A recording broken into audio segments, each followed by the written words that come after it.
முதல்ல பேச கத்துக்கோங்க ட்ரம்ப். ஈரான் கொடுத்த வார்னிங். சவுதி, துபாய், கத்தார் இருளில் மூழ்கும். ட்ரம்பின் ட்ரூத் சோஷியல் பதிவுக்கு பின்பு வளைகுடாவில் பதற்றம் உச்சக்கட்டத்தை அடைந்துள்ளது.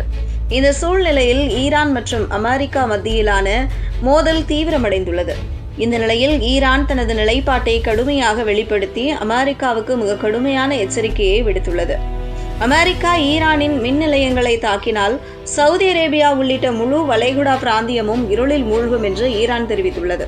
இந்த எச்சரிக்கை தற்போது உலக அளவில் பெரும் கவனத்தை ஈர்த்துள்ளது. ஈரான் மற்றும் அமெரிக்கா இடையே தகவல்கள் பாகிஸ்தான் வழியாக தொடர்ந்து பரிமாற்றம் செய்யப்பட்டு வருகின்றன என்று ஈரானின் மூத்த அதிகாரி தெரிவித்தார். இந்த தகவல்களை ஈரான் சார்பில் கத்தார் நாடு அமெரிக்காவுக்கும் பிற வளைகுடா நாடுகளுக்கும் தெரிவித்துள்ளது ஈரான்.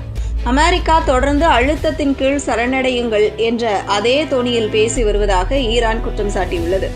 இந்த தொனியை மாற்றும் வரையில் பேச்சுவார்த்தையில் எந்தவிதமான தளர்வும் காட்டப்படாது என திட்டவட்டமாக தெரிவித்துள்ளது.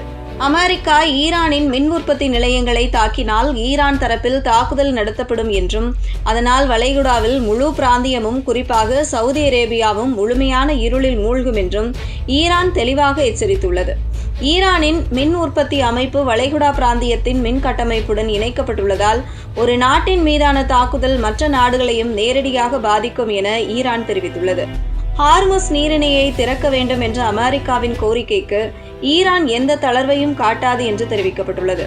வெற்று வாக்குறுதிகளுக்கு ஈரான் ஹார்முஸ் நீரிணையை திறக்காது என்று ஈரானின் மூத்த அதிகாரி திட்டவட்டமாக கூறினார். அமெரிக்கா அழுத்தம் கொடுத்து ஈரானை சரணடைய முயற்சிப்பதாகவும் அப்படிப்பட்ட பேச்சுவார்த்தைக்கு இடமில்லை என்றும் ஈரான் தெரிவித்துள்ளது. இந்த நிலைமை கட்டுக்கடங்காமல் போனால் ஈரானின் கூட்டாளிகள் ஏமன் நாட்டின் ஹவுதி படைகள் பாப் அல்மண்டாப் நீரிணையை மூடிவிடுவார்கள் என்றும் ஈரான் எச்சரித்துள்ளது. இந்த எச்சரிக்கை வளைகுடா பிராந்தியத்தின் எண்ணெய் விநியோகம் மற்றும் உலக வர்த்தகத்தை பெரிதும் பாதிக்கும் என்று ஏற்கனவே அறிவிக்கப்பட்டு இருந்த நிலையில் ஈரான் இன்று வெளிப்படையாக அமெரிக்காவுக்கு தெரிவித்துள்ளது. அமெரிக்கா தனது அணுகுமுறையில் நெகிழ்வு காட்டினால் மட்டுமே ஈரானும் நெகிழ்வு காட்டும் என்று தெளிவாக கூறப்பட்டுள்ளது. தற்போது அமெரிக்காவின் தொனி மாறவில்லை என்பதால் ஈரான் எந்த சமரசத்திற்கும் தயாராக இல்லை என்ற நிலைப்பாட்டை உறுதியாக வெளிப்படுத்தியுள்ளது. இதே நிலைப்பாட்டை தான் ரெசிப்ரோக்கல் வரியின் போது அமெரிக்காவுக்கு எதிராக சீனா கையில் எடுத்தது. தற்போது ஈரானும் இதையே முன்வைக்கிறது. மேலும் ட்ரம்பின் பதிவுகளும் கடுமையான விமர்சனத்தை பெற்று வருகிறது. சவுதி அரேபியா உள்ளிட்ட வளைகுடா நாடுகள் மின்தடை அபாயத்தை எதிர்கொள்ளும் நிலையில் ஈரானின் இந்த கடும் எச்சரிக்கை பிராந்திய அமைதிக்கு பெரும் சவாலாக மாறியுள்ளது.